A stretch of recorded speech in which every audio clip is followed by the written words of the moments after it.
Olá, turma do sexto ano, aqui é a Tia Lívia com vocês mais uma vez. Como vocês devem lembrar, nós estudamos sobre substantivo aula passada, não é verdade?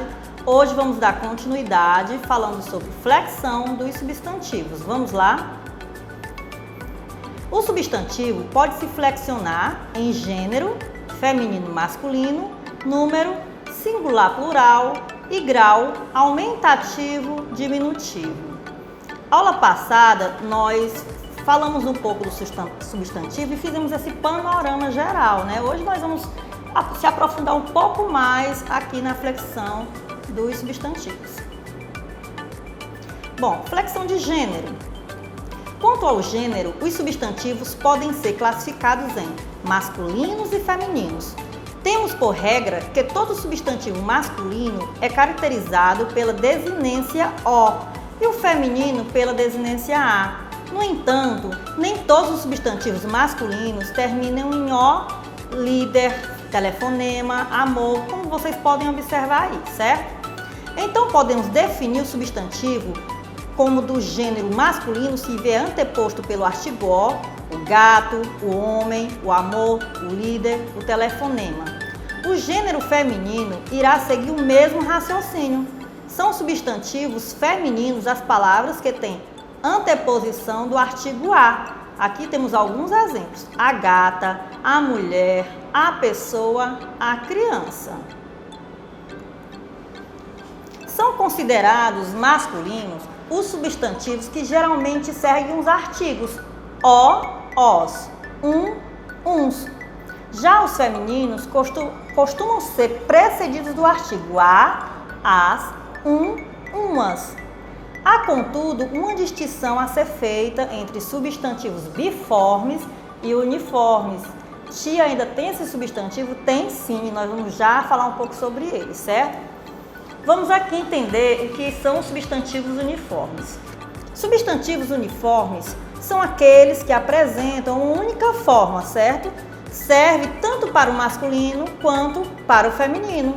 Classificam-se em eles podem ser epicenos, sobrecomuns ou comuns de dois gêneros. Epicenos têm só um gênero e nomeiam bichos, por exemplo, a cobra macho e a cobra fêmea, o jacaré macho e o jacaré fêmea. Os sobrecomuns, esses têm um só gênero e nomeiam pessoas, por exemplo, a criança, a testemunha, a vítima, o cônjuge, o gênio, o ídolo, o indivíduo. E os comuns de dois gêneros indicam o sexo das pessoas por meio do artigo. Por exemplo, o colega e a colega, o doente e a doente, o artista e a artista. Se você observe, se você falar apenas assim, colega, você não vai saber se a pessoa está falando de uma moça, de um rapaz, de quem do sexo da pessoa, a não ser que você coloque aí o artigo, certo? Acredito que vocês entenderam. Os substantivos uniformes, aqui nós temos aqui alguns exemplos para que vocês possam compreender melhor, certo? Vamos lá.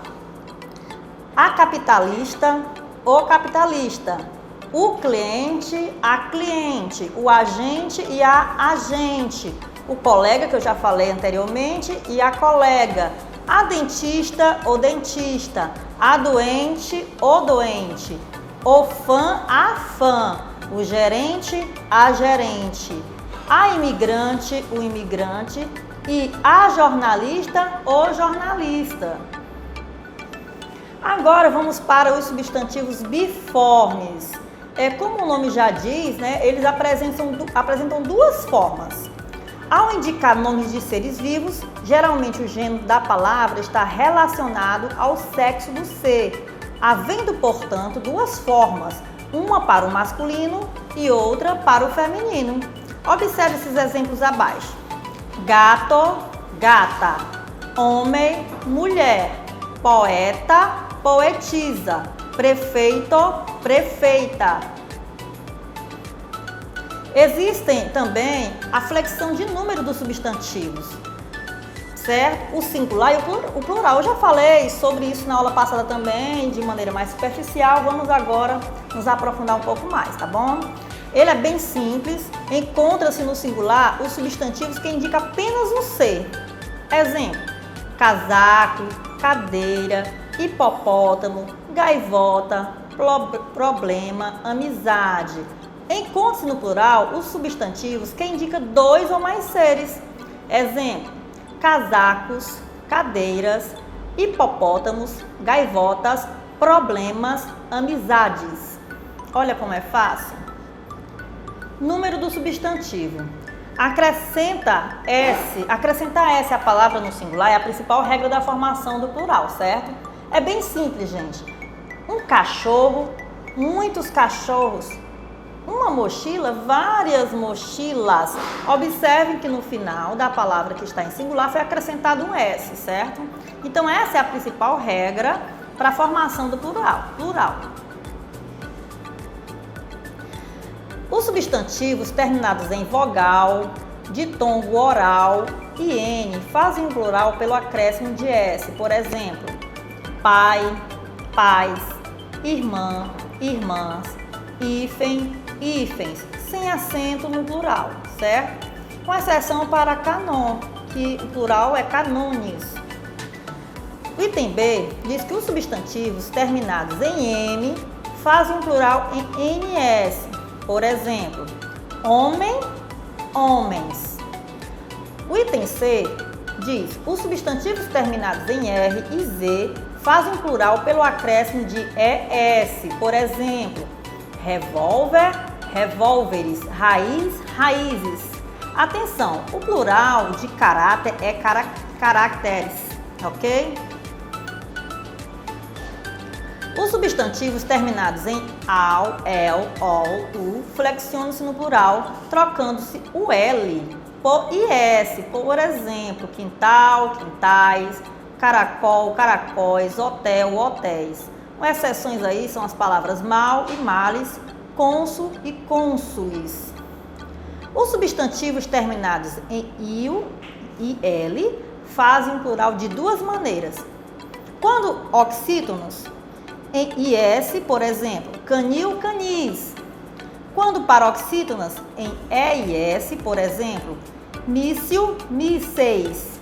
Observe a palavra réptil, pode formar seu plural de duas maneiras, ou pode ser répteis ou répteis. Essa palavra aqui é menos usada, né? Quase não se escuta. Normalmente se fala mais répteis.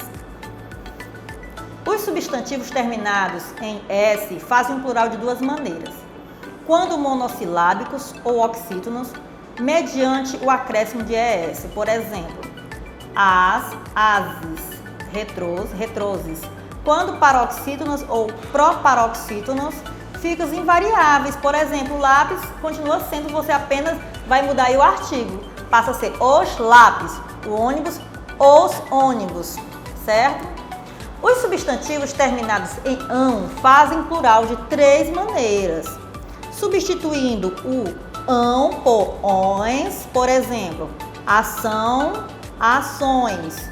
Substituindo o ão por ães, por exemplo, cão, cães. Substituindo o ão por ãos, por exemplo, grão, grãos. E agora vamos para a flexão em grau. A flexão em grau normal, diminutivo e aumentativo, ou seja, pode ser tanto normal como diminutivo ou aumentativo. O grau normal do substantivo indica o tamanho normal de um objeto ou ser. Um exemplo, casa, homem, gato. O grau diminutivo do substantivo indica o tamanho diminuído de um objeto ou ser. Casinha, homenzinho, gatinho.